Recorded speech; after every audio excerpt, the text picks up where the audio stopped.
Le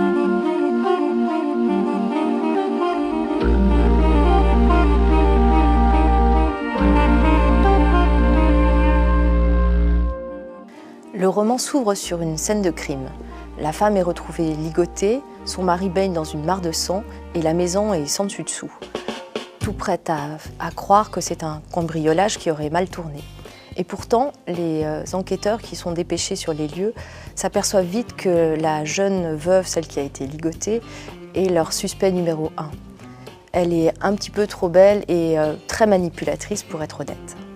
Puis l'histoire fait un flashback, on revient sur quelque temps avant le meurtre et on va à la rencontre de Ruth, cette jeune femme qui vit dans un mariage un petit peu ennuyeux, son mari grincheux, acariâtre, et comment elle va rencontrer son amant, un beau représentant en lingerie, les lingeries belles jolies, et comment cette passion irrépressible et coupable, comme le dit si bien le titre, va les emmener vers le point de non-retour, c'est-à-dire fomenter le crime du mari qui est devenu trop encombrant.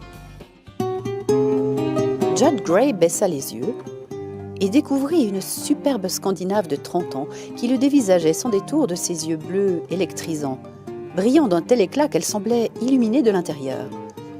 Malgré la température, elle avait sur les épaules un renard gris, plus adapté à l'hiver, et un chapeau cloche sombre recouvrait ses cheveux très blonds.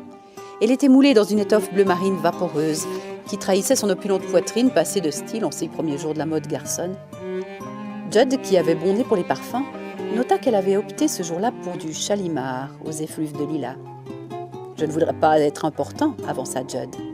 Ross sourit. « Je vous en prie. » L'auteur du livre Ron Hansen arrive à nous montrer avec brio le New York des années folles, des années 20, et sur un fond de jazz et de prohibition.